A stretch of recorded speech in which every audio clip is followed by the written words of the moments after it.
Giving free one-sided therapy to the stars of reality. It's Rachel and Kacie with CBT and the TV. CBT and the TV. Hello, darlings, dears, and fellow queers, and welcome back to a very Merry-licious edition of CBT in the TV. It's in the episode.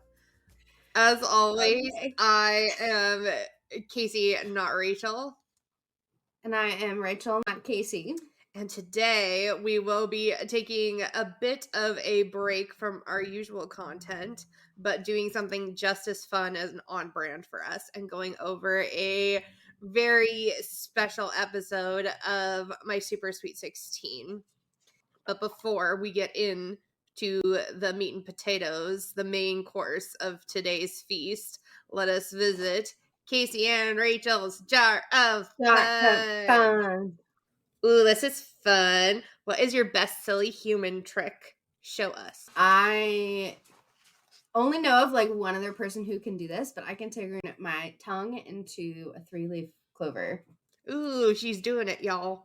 I can stack all of my fingers, cross them all on top of one another, and then touch my thumb to my wrist. Let's check in with our food and drink for the episode. Rachel, what do you got for us today? Fruit snacks and eggnog. Fruit snacks and eggnog. Boy, she's having a real party over there. Oh my. I am having my standard emotional support Alani energy drink and my emotional support water bottle. But to really spice things up this week, I have some ketchup Lay's because we have solid food this time. we have solid food, but it breaks down into like a good mush and I can swallow it. I'll try not to crunch into the microphone. Let's go ahead and get into it. The thing about My Super Sweet 16 is it is the most Y2K core of any reality show I think you could watch. It is blingy and everything, like all the stuff that like the production does for their like title cards and stuff. It's pink, it's blingy, it's really meant to tell you what time it's from, but also if that's the kind of stuff that makes you happy, this is just going to give you the biggest dopamine rush of all time. And it works. It's for like me. MTV Cribs, but for the girly pop. The opening of every episode is kind of like the opening of the very first episode of Dance Moms. It's a bunch of jump cuts telling us about who we're going to be following that week with like dramatic title cards that say sometimes 16 isn't so sweet, and it's just like, oh my word, y'all were really trying to drive home the drama. We find out we're going to be following Katie, and it gives us a little bit of what her episode's going to include. She tells us she's a Southern belle who usually gets what she wants. And now, can we tell the listeners which episode and which season? Oh, this is season 4, episode 7, I believe. I think so. Yeah. Mm-hmm. I didn't write that part down because it's, again, I don't know how long it's going to be available. Right now it's on Hulu, but Hulu plays around with which seasons it has available of My Super Sweet 16, and My Super Sweet 16 leaves the platform regularly and comes back regularly. She tells us she's a Southern belle who usually gets what she wants. And what she wants, most of all, for her birthday is a Hummer. And she's asking about her Hummer being bulletproof. And she wants a very specific music act for her party. We don't know which music act yet, but we do find out that music act may cost up to $85,000. We also get to see lots of Y2K fashion and some Justin Bieber hair, but before Justin Bieber. So it's really setting the scene. We then get the intro, and another thing about My Super Sweet 16 is they had lots of different intros. If you get to watch several seasons of they change the theme song, they change how they do the intro, but one thing that remains the same is the background being like knockoff Louis Vuitton. It's knockoff LV with what's supposed to look like the buckle of a blinged out purse that's got the number 16 in it. It says my super sweet 16. It is just so very of the time. After the intro, we fully meet Katie at her house. She is from Memphis, Tennessee, and the house is palatial. It looks like something out of Downton Abbey. She shows us her pool, where she says she spent the whole summer, and says, "Don't we wish we could have done the same?" And it's definitely giving us that. It's letting us know that Katie can be a little bit like snobby. She knows she's wealthy. She knows she's wealthy. They're tell you trying to about it. paint a certain image, and they're succeeding. She tells us she's definitely a Southern belle, and she takes us to her room, which has a princess door hanger on it, and then a custom painted leopard ceiling. And I giggled when I saw the ceiling. Katie tells us about what makes her a Southern belle. She loves sweet tea. She loves dancing. She also tells us that Southern belles love boys, and she does this while showing us pictures of herself with different boys, including one with her boyfriend Josh, but she says she's not sure how long things are going to last with Josh, but she's with him for now. This is foreshadowing some stuff for later in the episode, and we will see how it goes. She shows us her dance medals and says that her team got to be on ESPN and it was awesome. And I think this can come across as gloating, but I think for any kid in the US, if your dance team got to be on ESPN, you would have said the same thing. She says Southern belles love high heels, handbags, and clothes, while showing us a very large walk-in closet and some of its contents. She tells us that she's a Southern girl, but she's not a redneck or anything. And then MTV pans to a deer head hanging on the wall with like a boing sound effect, because Calls it the deer room. yeah, she calls it the deer room, which tells me that it's really not like her thing. I think her Sounds like her dad's den. yeah, like I think her family does hunting, and this is a room full of taxidermied deer. The whole room, every wall is covered in deer heads. There is a whole buck stuffed and standing in one corner, and she tells us about it. She's like, I don't really do anything with this. I find the room kind of scary, but they made her show it off, which is understandable. It's a weird thing to have in your house, but I feel like she was also like, please don't make me do this. A, I don't like that room, and B, this is gonna paint me in a light that it's not. If you want to do that, talk to my dad. Talk to the person who, it's not for me. But I also thought it was interesting that they did the cut of I'm not a redneck straight to the deer room.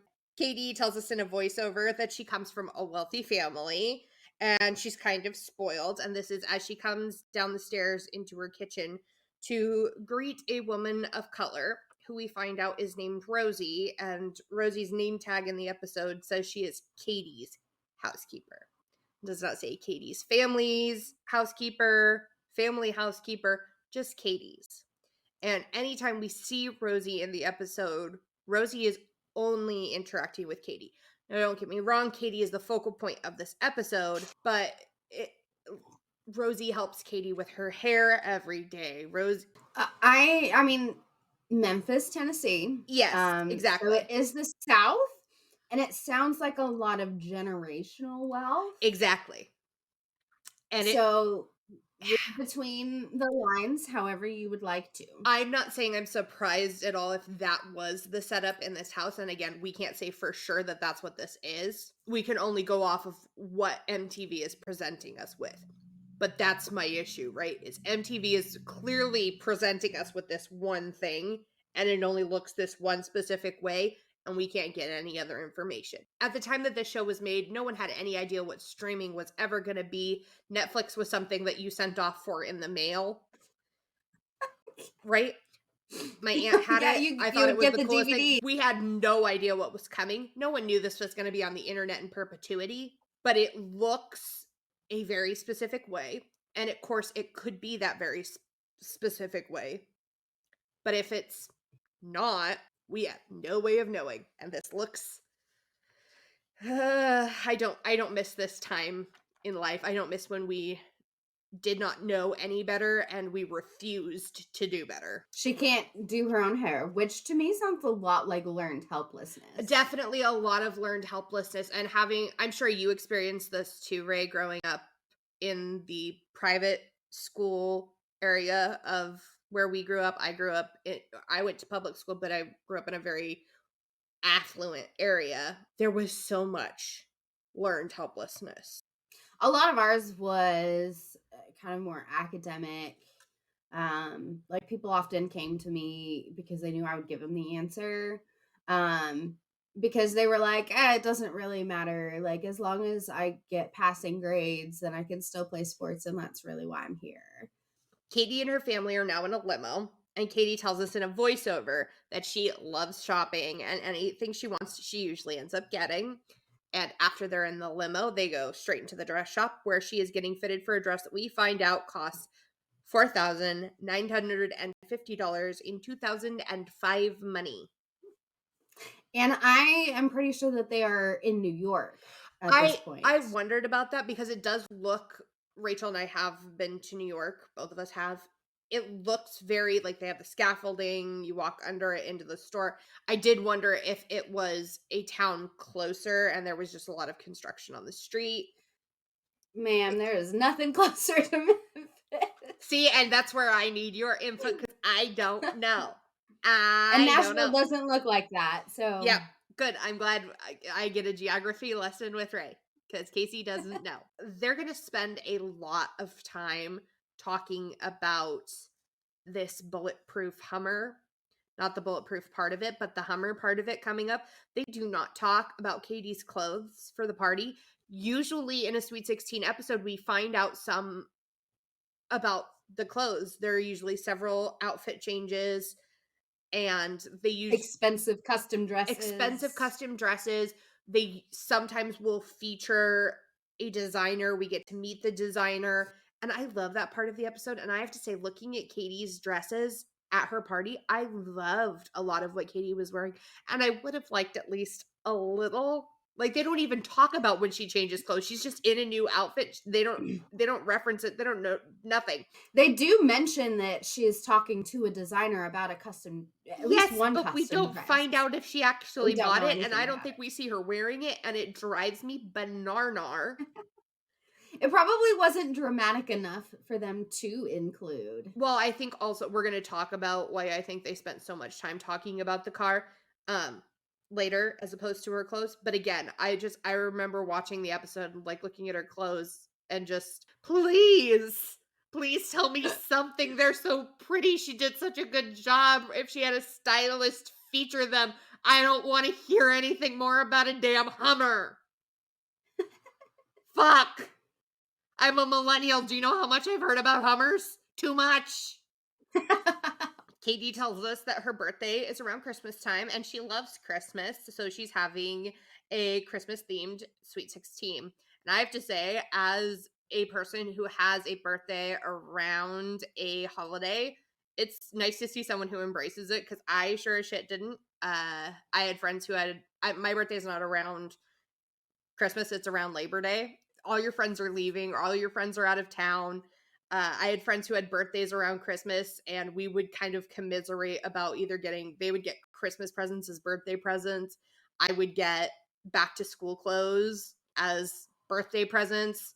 And not that I don't love clothes, I do, but it sucks having those experiences conflated when you're watching all of your other friends not have to deal with that. And so seeing someone who was excited about it, I was like, well, that's refreshing because most people hate that, but I'm so glad it works for you. I love that for you. But MTV really wants to make sure we understand that Katie loves having her birthday around Christmas they do this by taking her to a Christmas shop and having her walk around and point out all the Christmas knickknacks that she likes. And it just reminded. And then doesn't it then cut to the toy room? Yes. But later. For me, having her go to like this knickknack store, every town has one. Sometimes it's paired with like a pharmacy, like it's a gift shop and pharmacy, or it's a florist and gift shop. they sell like specialty knickknacks that you can really only find at 1 or 2 places in every town. Having her go to this place and point out everything that she likes, it reminded me that so much of TV at this time was like spoon feeding, like mama bird down your throat, feeding you the narrative. They really did not trust their viewers. For her to just say, I love Christmas, I love having my birthday around Christmas, and then go straight to Toys for Tots, I think that would have worked fine. No, they really got to hammer it home. These dumb bitches at home aren't going to get it if we don't really make sure they know. I feel like they likely wanted to focus on like, oh, she wants that, she wants that, she wants that. She's really selfish because of what she does in like the very next scene. But the issue with that is Katie doesn't leave the store with anything. And Katie doesn't No. say when she's at the store that she wants anything. Katie effectively goes window shopping at this Christmas store. She just says she loves that little Santa elf guy.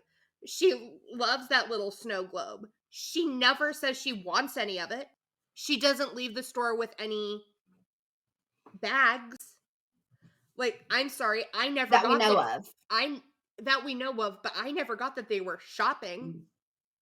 I got that they were window shopping or that they were looking. I got that production made them go there. I got that she was like, oh, there's a bunch of cute Christmas decorations. These are also cute. Just because you like a Christmas decoration doesn't mean you want it. There's a lot of cute Christmas stuff that I like that is not my aesthetic that I would have in my house. Doesn't mean I can't say, oh, that's cute. Mm-hmm. I can say it's cute and I still don't want my house decorated that way. And that's what I got from Katie in this scene. She likes a lot of it. I don't think, especially from what we see her party being decorated as later, what she picked out, not her aesthetic. Katie tells us in a voiceover while they're transitioning from the store that Christmas is a time for giving to others. So if you want to get into her party, she has set it up that you have to bring a toy for Toys for Tots. You have to bring one to donate. And she tours a Toys for Tots warehouse. Now, I wanted to ask Rachel if you thought that this whole thing was set up by production, or if we think that part of this was Katie's idea and part of this was production's idea, or if we think this was all Katie, because this is something novel to Katie's episode. We don't see this in other episodes, other Sweet 16s. We don't see a lot of giving back. It's all about the opulence and the outrageous parties. But this was their Christmas episode. So I could see production being like, oh, it's our Christmas episode. We got to have, we got to make it about giving back. But I could also see it being Katie's thing. So I'm wondering, because her family is so affluent, that her family kind of like it's something that they do every year. And so it's something that she just kind of takes part in. And so I think, and it felt to me very genuine the way that it was portrayed.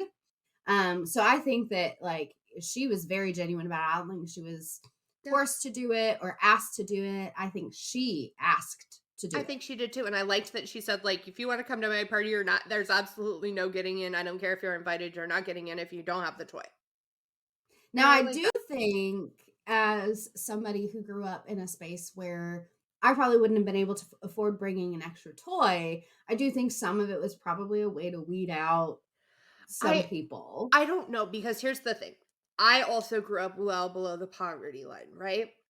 However, we do hear a child later, a fellow classmate of Katie, say that going to this party was her Christmas present. I would have asked. I would have flat out said, like, whatever I get at this party, whatever I get in my goodie bag, this whole experience counts as one of my Christmas presents. All I need is a $5 Barbie doll. Take me to the dollar store. Take me somewhere. Take me to Target. Take me to Walmart. Take me to Toys R Us. I will go to clearance. If you knew how to shop, you could. We see the kids later when they're entering the party. Some of them are coming with big extravagant toys, but some of them are coming with smaller things.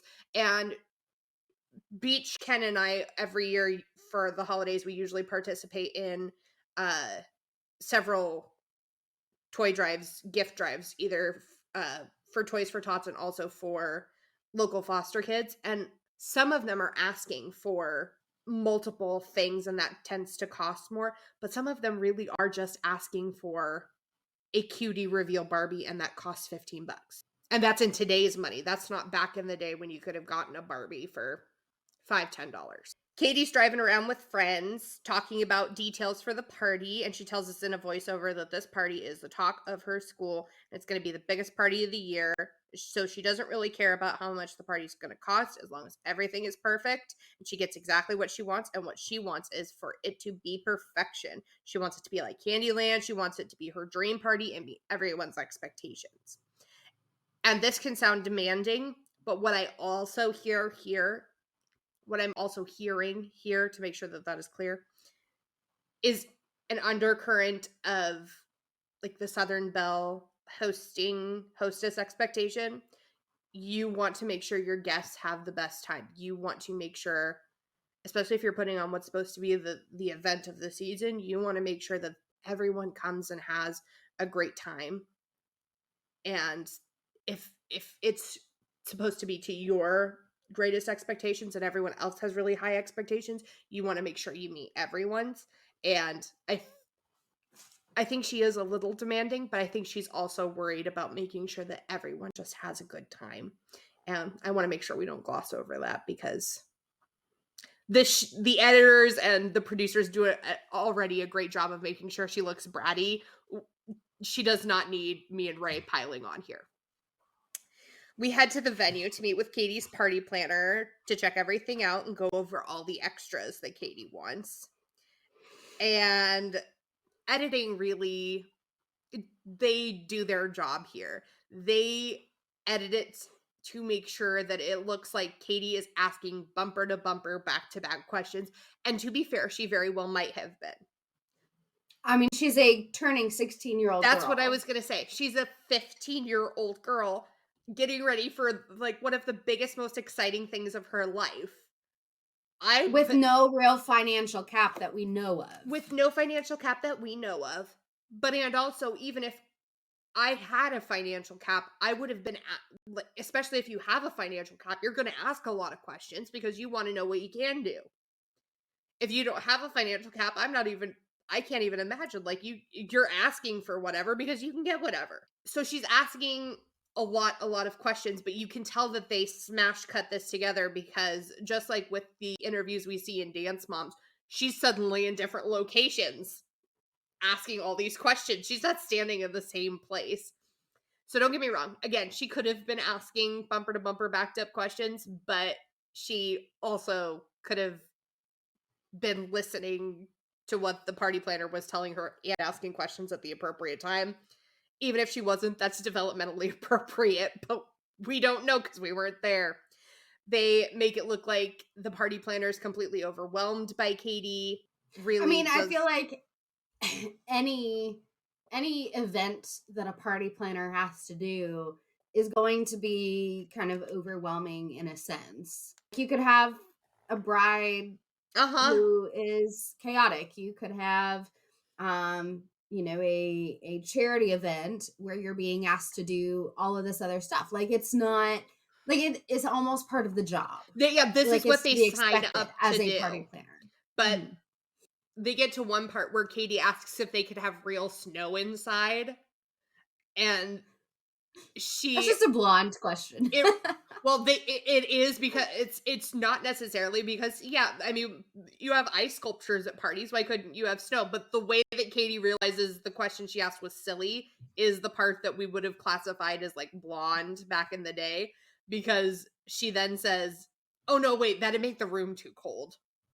Like, no, baby girl, no, honey, that's not what's gonna happen. The snow will melt. Like, you're so cute and pretty for asking, and we love you dearly. You're so cute. She just and one of the things she says later is she wants everyone to have a magical Christmas. And so it's like she wanted to bring real snow to her friends, and it's like, you're so precious. It's sweet Tennessee. Summer child. It's Tennessee, and while they sometimes they get more snow than what I get. But they don't get much more snow than what I get. She wanted to make sure they had a white Christmas. She's being a real good hostess. She's doing a real good job. And editors are being age appropriate. Being age appropriate. Yes. I do not like that editors did this to a 15-year-old child, because that's the thing, is you have to take a step back You have to be like, they did this weekly to 14 and 15-year-old kids because they also covered a bunch of quinceañeras. And I'm just like, how did you sleep at night? How did you go home and be like, I've done a great job? I made a fool out of a baby. I'd have panic attack after panic attack after panic attack. Oh no. I think it's because we understand kids and how kids work, and they just have their job is not to make anybody look good or bad. Their job is to fulfill a narrative. We get a new title card, and it says Miss Katie Claus. And Katie is getting all dressed up like Mrs. Claus, but a la Mean Girls, because Rachel and I can't do anything without it being Mean Girls themed. That would be silly, guys. Stop thinking that. Anyway, she's getting dressed up like a very specific looking Mrs. Claus, and she's doing so, of course, with the help of her housekeeper, because, you know, and Katie tells us that she'll be handing out her party invitations today. And this is the thing about my Super Sweet 16.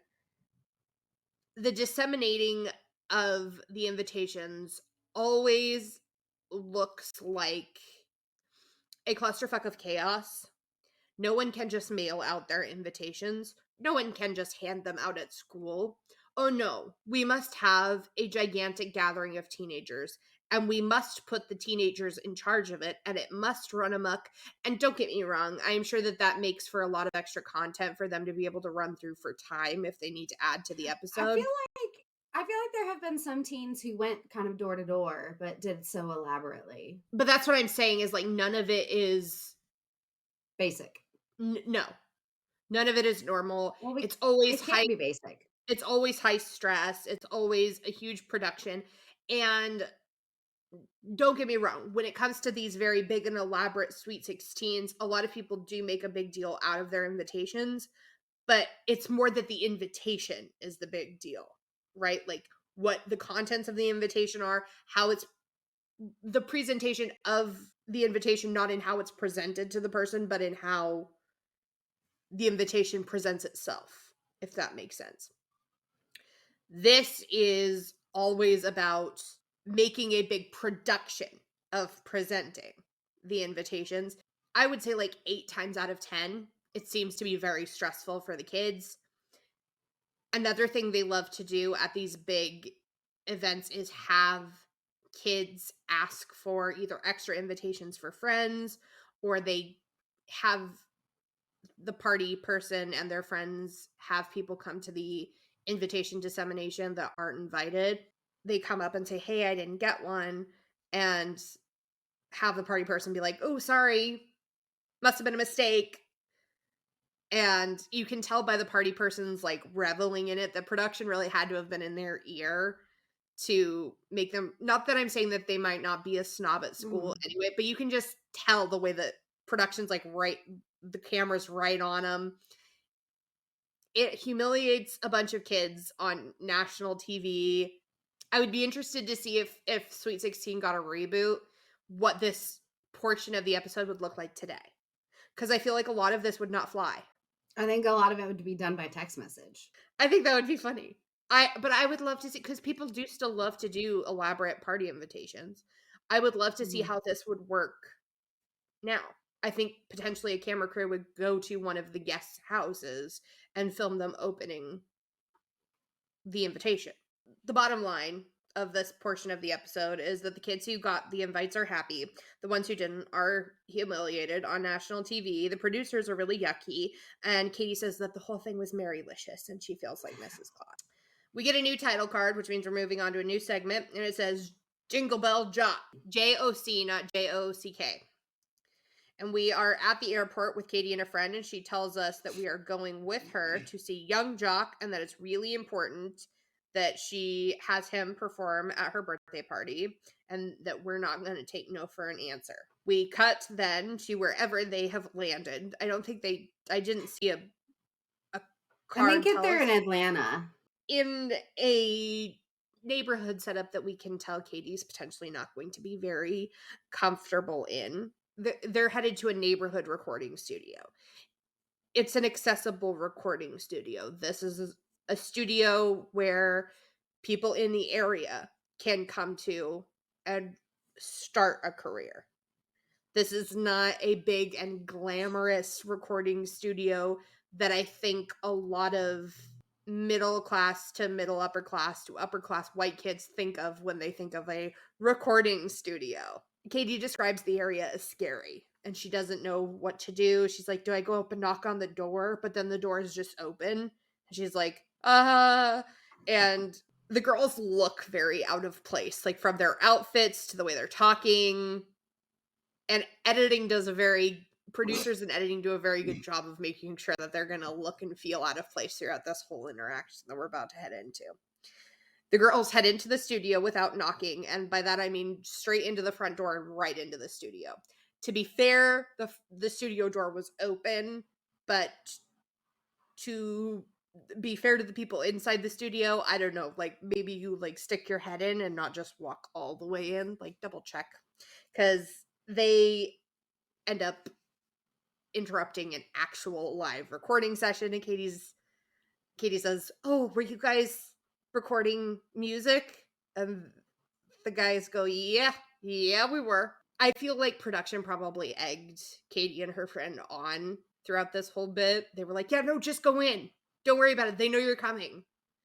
And I also feel like production probably also told young Jock, oh, you're going to be featured on MTV. It'll be great. And didn't really tell him exactly what was going to happen based on his reactions to some of what we're about to go through. The girls ask young Jock if he would be available to perform at Katie's birthday, even though it's coming up real quick. And you can see like the faces of all the guys around go, you know, kind of wide-eyed, shocked. They're like, how quick is quick? And what do you... Sweet 16? Like, this is not the kind of gigs that we take. And this is where I really started to feel like I think production must have told young Jock this was gonna... They must have amped up the being featured on MTV, but not told him what show it was. One of the members of the crew for young Jock says, this man is busier than the president, you know, trying to lay some expectations for the girls. And young Jock says he doesn't want to be all about the money, but he does say currently his booking price is up to $85,000. I don't think that this makes him sound like he's in it for the money. I think this sounds like an artist saying this is how much it costs. Like, hey, if you want me there, just be prepared that it's not going to be cheap. Like, I have to have my sound equipment. I have to have my crew with me. I have to have... It's an expectation. It's an yeah, this is how much it costs to book me now. And Katie takes a moment and says, well, that's a lot of money, but I'm sure my dad will pay for it. Well, he even asked, how are you planning to pay for it? Oh, my parents. Yeah, that was another thing. Before, when she first said it was for her birthday party, young Jock asked, how are you planning to pay for this? And she just goes, oh, my parents. And all the guys in the room just bust out laughing. And young Jock is just standing there like, I should not have done this. I should have said no. I should have asked more questions when MTV came knocking. What did I get myself into? Young Jock then tells Katie that if she'll rap about her birthday, he'll do the gig. If they can pay for it and she can rap about her Sweet 16, he'll do it.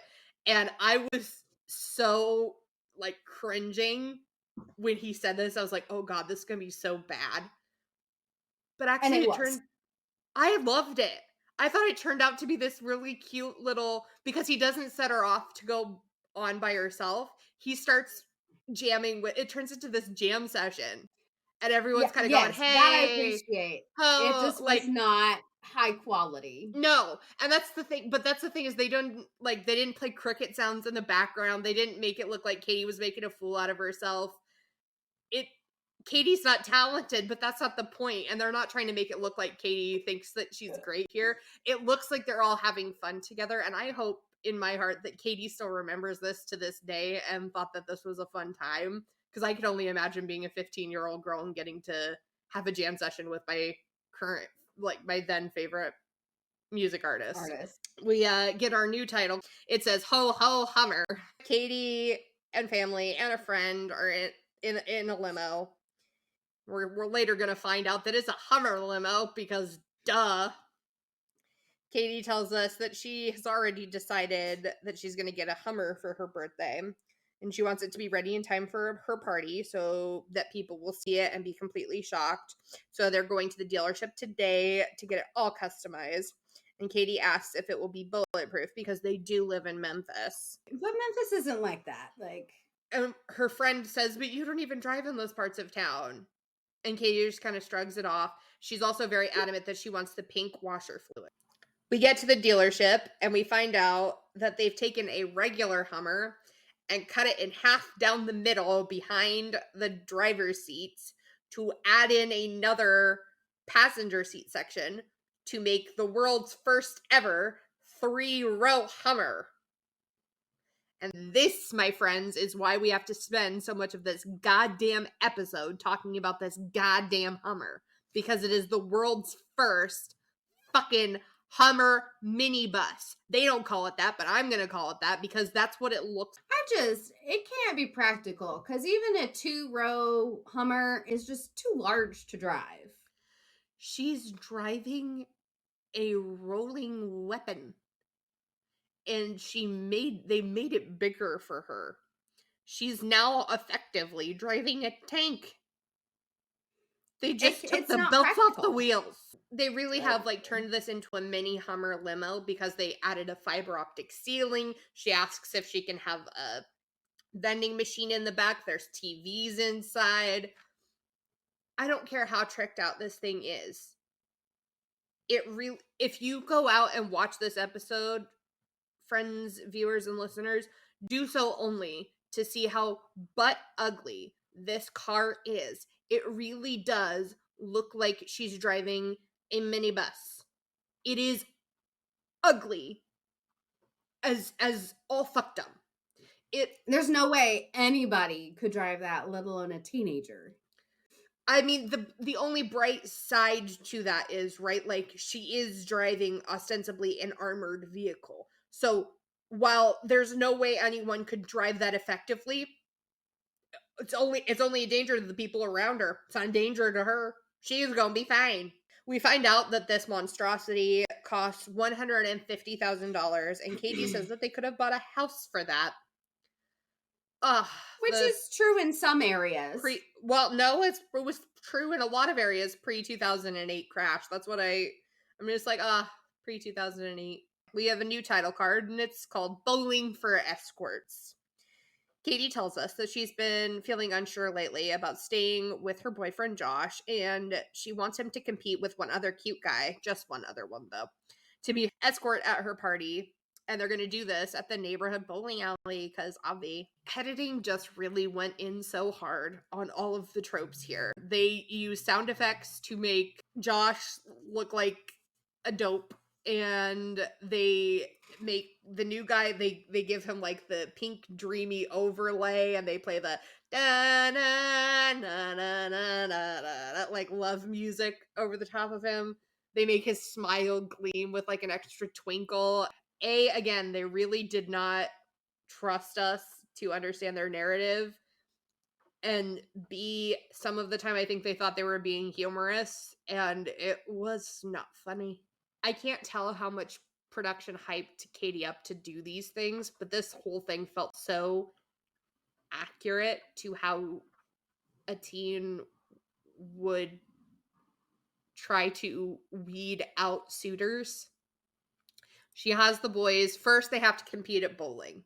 Josh wins. And during bowling, of course, the new guy, whose name is Michael, has to show Katie how to do bowling because, you know, she's just a widow girl. So he comes up and he has to put his hands all over her, one hand on waist, one hand on the ball. And when they go to bowl it, he like launches the ball into the air and it goes over one or two other lanes. And thankfully they had to clear the bowling alley. They had to clear the lanes for filming. But I don't miss being a teenager. It is so dangerous. The frontal lobe's not there. We don't have the ability to think things through, and we think everything is funny. And they really thought that was funny. And I'm just like, that is so many broken bones. Oh, you're lucky you didn't crack the wood. Josh wins bowling, so that didn't work. So they have to move on to the next thing, which is holding bowling balls by their fingers. Michael drops a bowling ball, nearly lands on his foot. You can't set teens up to do this. This is not safe. This is not good. This is realistic. Josh ends up winning all of the feats of strength because the next one is arm wrestling. And while you can really tell that Michael's going for it, you see all the veins in his neck. Josh makes quick work of him, and down goes Michael. But as Josh has told us from the beginning, this is going to ultimately be Katie's decision. Katie has to choose who she wants to take her to the party. Josh tells us he doesn't know why he came tonight. He says he feels like he made a fool out of himself.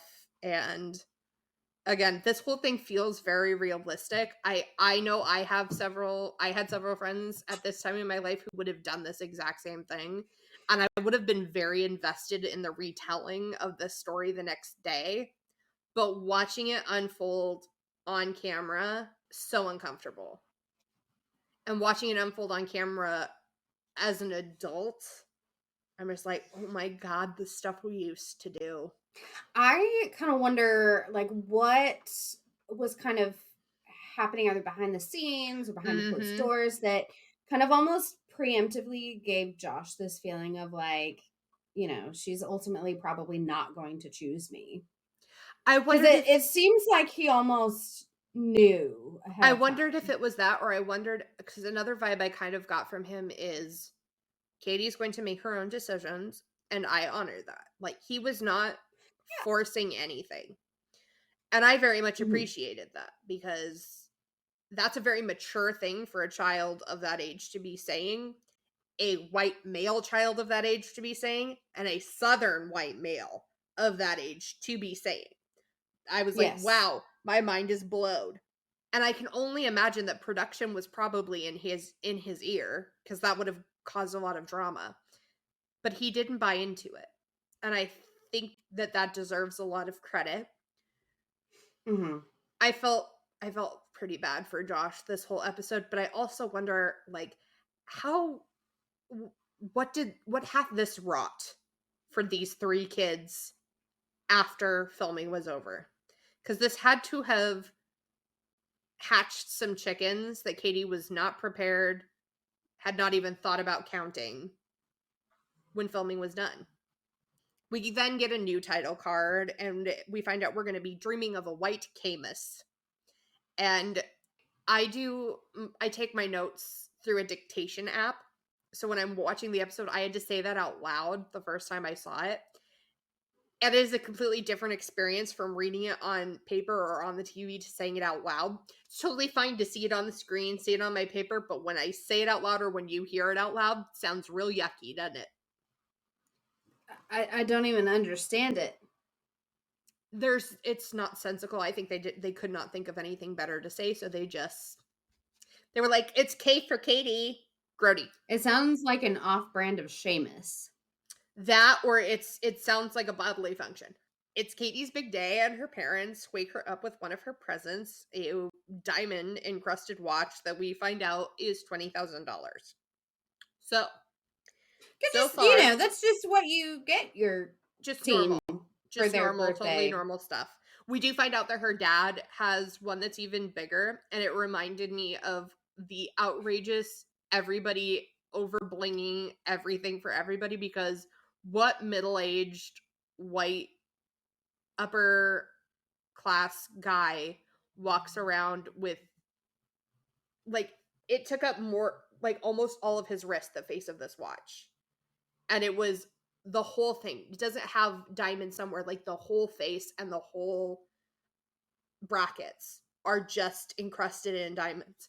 Think about someone wearing that today. Now think of a white, middle-aged, upper-class man wearing that today that lives in the suburbs, right? Like, this was a very interesting time in fashion history. And if Katie's, which is much smaller, costs $20,000, I don't even ever want to think about how much it has cost for him to look that stupid. So let's take a second and recap with the $20,000 watch. We know, even without the cost of the venue, catering, and all of her outfits for the evening, we can still estimate that her birthday cost $255,000. That's $150,000 for the car, $85,000 just for one music entertainer. We assume he's coming because Katie did the rap, and $20,000 for the watch. That's enough to buy a small house. Yes. That's enough to buy a small house in many areas in the US even today. We join Katie, her family, and her friends in a hotel room where they're all getting ready together, and Katie is getting nervous. Everyone's running around because the thing of it is, even if you get a suite, if you invite that many people, it's going to feel crowded. It's going to feel like you're in a crowded hotel room. And I mean, it's a hotel room. Yeah, there's not enough outlets. It's just so funny to watch. She's just running around, answering the phone. People are asking to come last minute. And there's people sitting around with curlers in their hair. It's sheer period amazingness. It really, really hits that spot. We get a sneak peek of the venue, and it looks pretty dang cute. And I will tell you that everything but the cake actually looks pretty on point for what is in for this year's Christmas decor, which gave me the giggles. The cake looks very 2005, 2006, where instead of using fondant, they used frosting for everything, and the frosting is like 3 inches thick. The guests begin to arrive. They're very excited, and everyone has a toy for the toy drive. We also find out that an extra special guest is in attendance. Santa is at the party. That's right. The big guy himself is at the event. It's Santa. We know him. We do know him. Katie is getting picked up by her escort, and it's very awkward. I can only imagine that this had to have felt like you were getting picked up by your prom date with your dad with the video camera. But it's like a prom date it's your first date. You're going to prom with this person. It's so awkward. He brings her a giant bouquet of flowers, and then we pan over to see Josh at the party, and he's like, I wonder where Katie is. And I was just like, leave him alone, okay? We don't need him on camera anymore. Give him space. Poor baby. Katie and Michael do ride to the party in a horse-drawn sleigh, which is very cute, and it gives us a very nice reprieve from all the goddamn friggin' Hummers, and I am so, so glad. Snow is falling when they arrive to the party, but we don't know if this is real snow or Snope, the foam that's what it's called, that places like Disney World and indoor malls use. I'm leaning towards Snope, but I wish we had known, because it would have been really magical if it had snowed at her party. Again, I don't think it did, but like, tell us. We can't. You force feed us so much narrative, but then you won't tell us the important details. God damn it. We can't infer about snow. We get interviews with several party guests saying how excited they are, how hot Katie is, and how lucky Katie is. Katie tells us that the whole party is revolving around her, and she feels like the solar system. The U.S. education system, ladies and gentlemen, ladles and gentle spoons, is an absolutely beautiful thing, and we don't need to invest any more tax dollars into it, because clearly it's working out great, guys. We're doing a great job. It's beautiful. Yay. She feels like the solar system, not the sun. We're doing fine. We get lots of shots of people bumping and grinding. The mid-2000s, again, really, really just a time to be alive and a time to be dancing. Katie is dancing with her friends, and Josh comes over to dance with her, and Katie gets very annoyed and tells us in voiceover that Josh wouldn't stop following her around all night. She hates when people follow her around, and Josh was making a complete fool out of himself. This feels very accurate. But simultaneously, she's like, I love the attention. So it's like, yes, girl. But what feels accurate to me is like in teen relationships where one partner assumes that the other partner should automatically know what you're thinking, or should be able to read your actions and know your intentions behind it and automatically know exactly what that means, and you don't need to do any further communicating. And that when they don't get that, they're in the wrong. But of course, when Michael comes over to her and puts his hands over her eyes and does the guess who bit, which to me, if you ever do that to me, we're gonna have a big problem. Do not ever. We're gonna guess who done it.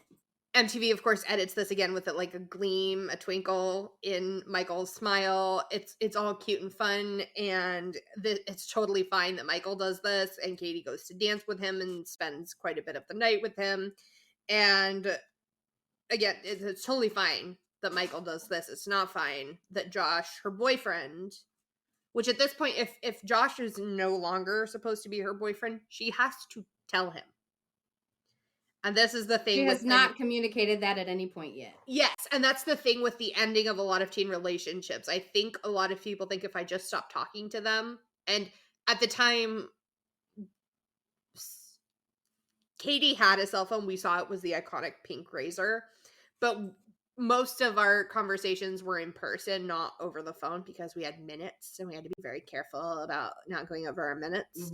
Most of your conversations were in person, and especially if you saw them every day at school, you thought if you just started avoiding them, like the IRL version of ghosting, even if you were in the same space with them, like just did not talk to them, that meant that they knew that you had broken up with them. Even if that it's just called means communication. Yes, and it's watching this scene was so painful because I'm like, this is so accurate for teen communication. Katie's dad takes the stage to tell us that he has a special surprise for Katie, and it is a performance from Young Jock. We get lots of white girl dancing. Young Jock lets Katie wear his chain, and Katie is over the moon and thinks that he gave it to her. So to be fair, she probably did think that. Oh no, she 1,000,000% thinks that. And again, it's not an unreasonable thought, especially in the moment. Your adrenaline's rushing. He asked in the microphone if she wanted to wear it. It's an understandable mistake, but we're gonna see where it gets us. We get a few reactions from kids in the crowd who just cannot believe that Young Jock is here performing. I wonder what their reaction would have been if someone had told them how much it cost. I would have liked to have seen those reactions. Young Jock finishes up his set, and Katie leaves the stage to show all of her friends the chain that Young Jock gave her. She shows it to Josh, and Josh is like, "Who gave that to you?" And she's like, "Young Jock did." And he's like, he let you keep that? And she's like, "Yeah," because she thinks he did. Again, it's completely understandable mistake, but it's also kind of like, no, honey, the $85,000 didn't come included with a prize. This is a Happy Meal. She keeps talking about how heavy the chain is. Like, baby girl, that's like silver or platinum and lots of, at the very least, precious gems, if not actual diamonds. No, you gotta give that back. The party continues for a little while longer before we are all ushered out for the pinnacle of all Sweet 16, Super Sweet 16 episodes, the car reveal. We already know what car it is. Everyone thinks it's amazing. Even Young Jock is like, that is a pretty sick car. So when Katie gets into it, he asks if he can come along, and she says, yeah, I'm taking Young Jock with me. And again, I think that this was a very cute moment. I think that this was a really cute ending to an episode. Katie and her friends all pile in. They go to drive off, and Young Jock says, "You do have your license, right?" And Katie turns around and says, "Nope, I sure don't." And I just thought it was the cutest thing ever. She asks Young Jock if he's scared, and I don't think they let him go too far, but it was giving, like, the movie Clueless. It was giving Clueless in the best way. It gave me the giggles. It was very cute. Most of the episodes don't end on such like a cute little wrap up. You just kind of get the end of the day. You don't usually get like a little button on the end.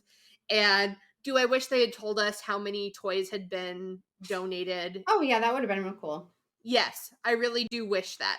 Am I really happy with this ending? Absolutely, because a lot of them just end in nothingness. So I don't know, Rachel. Do you think there's any I think there's one hot button issue that we gotta address. Communication. Well, I guess we got two then. Yes, communication. For me, the other one is, if you're going to go back and watch some of these older shows, they're not always going to give you a content warning for stuff that we're more aware of now for picking up. Like, when you see Rosie on the screen and you see the bare minimum attention she gets and the dismissive way that they identify her, that can be really difficult, really triggering, and really affronting. And even if you were a teenager when this show was out and you've seen it before, going back and watching it, you're still going to catch things that you didn't notice before. I think it's difficult to watch it now. Just always kind of preparing yourself mentally when you're going to watch something that you hope is just going to be a light little romp, and then recognizing that, it's probably not. That's not how our childhoods were. That's not how our teendoms were. That's not how the world even is now. We don't know what we're doing wrong now, when we do know, hopefully we'll do better. Just like with the communication thing that Rachel brought up. They didn't know they were doing it poorly then. Hopefully they've learned since and they're doing better now. I am not sure if we'll have too many new resources for this episode aside from the ones we usually have, because again, it's the same hot button issues that we're always talking about. It's racism, it's mental health awareness, it's knowing how to communicate with the people around you. Rachel, you got any takeaways from this episode? Communication. Mine is, I hate Hummers. Hummers no. Never a Hummer. Please God. Aside from that, we hope that you are safe and well this winter season. We hope you are doing your best to keep others safe and well this holiday season. It is always important. As always, I am Kacie, not Rachel. And I am Rachel, not Kacie. And this has been CBT in the TV. We'll catch y'all next time. Bye. CBT in the TV is hosted by Rachel Sprague and Kacie Campbell. Our show is produced by Rachel Sprague, Kacie Campbell, and Yakov Paley. Editing by Yakov Paley. Our theme song was written, composed, and performed by Emily McNally. Please join us on Instagram and TikTok at CBT in the TV for even more fun and access to the resources mentioned in today's episode. Thanks for joining us.